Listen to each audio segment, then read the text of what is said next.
Welcome to the video tutorial to demonstrate the two bonus projects this month for KT's Card and Craft Club January 2010.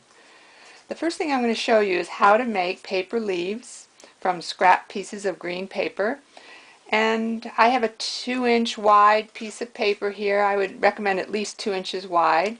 And then you're going to score right down the middle. Since this is 2 inches, I'm scoring right down at the 1 inch mark, and then I'm going to fold over the paper and put a nice crisp fold in there with my bone folder, and then you just take a paper punch, a circle punch. I'm using a 1-inch circle punch upside down. Load in the side that has the folded side inside the circle punch and back it off. If you did it halfway, you'd get a circle. We want to back it off quite a bit there and just punch. So a little bit less than half, and when you cut along that fold line, you get beautiful leaves. I'm going to make 2 leaves very quickly here. And then you just take your glue dots and attach them right at the base, press hard and pull off like a band-aid.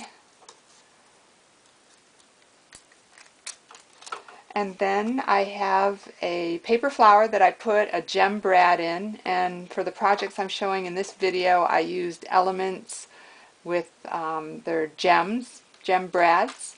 But paper companies make beautiful brads that coordinate with the paper, so you can use those as well. So I have the glue dot at the bottom of the leaf there, and all you do is attach on the back of that flower. There you have it. I added 2, you could add 3, whatever you like. And these little flowers we could use on our purse project this month. I used something else that Memories Live On sells, but you could use whatever you like. Alright, oh, and one other thing, if you go in even smaller, just a little bit of that fold, you get a teeny tiny skinny leaf. So use your imagination. Different size punches will give you different size leaves. Alright, so that's a quick and easy project. And then I'm going to show you very quickly how to cover a candy bar with ribbon and a gem. So all you want to do is decide which side of the paper you want to show on your candy bar. I want this gorgeous sparkly paper. This is by Best Creations that Memories Live On sells. And you flip it over to the side that you want to show on your candy bar. And then I want to decide how much of this wrapper I want to show on my candy bar. And then I'm going to mark on this side so it matches about the same amount of the wrapper showing. And then you'll just cut that along that line. Right down the line. And then on the bottom, you'll take your adhesive, and we're just going to run a row of adhesive right at the edge there, all along the side. And then I'm going to flip my candy bar over and bring up the bottom piece there so that, a little bit of the candy bar is showing, the wrapper is showing. And I'm really pushing that down so it's very tight. And I'm just pushing down there. And then I'm going to wrap it. And I'm going to do a flip and decide where I want that paper to end. I'm going to make a little mark right there. And then you just open that up, cut along that line that you just made.